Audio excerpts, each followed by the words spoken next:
क्या हमारे कर्मों का फल भगवान हमें देते हैं? तो जान लीजिए, भगवान हमें हमारे कर्मों का फल नहीं देते। इस वीडियो में हम इसे समझने की कोशिश करते हैं। आपने भगवान चित्रगुप्त का नाम तो सुना ही होगा, जो हमारे कर्मों का हिसाब रखते हैं और यमराज इसी के हिसाब से हमें दंड देते हैं। यही सही व्याख्या नहीं है। चित्र का मतलब है तस्वीर यानी पिक्चर और गुप्त का मतलब है रहस्यपूर्ण, छुपकर ली गई हुई तस्वीर। हमारी जो आत्मा है, ये हमारे कर्मों की तस्वीर हमारे अंदर छुपा लेती है। आप चाहे भूल जाए, आत्मा कभी नहीं भूलती। जब आप कोई भी बुरा कर्म करते हो तो आत्मा कमजोर होती है, क्योंकि आत्मा पर बुरे विचारों, बुरे कर्मों का बोझ पड़ जाता है। वही असर हमारी बुद्धि पर पड़ता है।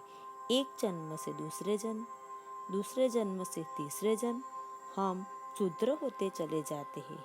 अनंत जन्मों का फल हमारी बुद्धि को भ्रष्ट कर देता है और हम बुरे काम करते चले जाते हैं। या ऐसे समझो, पिछले जन्मों के बुरे कर्मों का फल बुद्धि हमें इस जन्म में भी करवाती है। हमें तो आत्मा को शुद्ध करना है।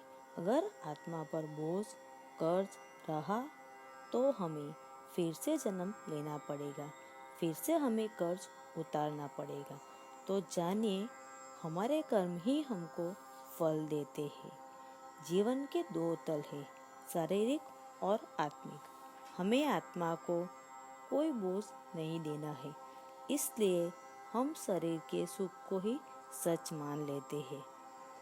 भगवत गीता में कहा गया है कि तू कर्म कर, फल की चिंता मत कर, क्योंकि फल तो तुम्हें मिलेगा ही। इसीलिए कहा गया है, जैसा कर्म वैसा फल। भगवान फल नहीं देते, हम ही बीजते हैं और हम ही उसे काटते हैं।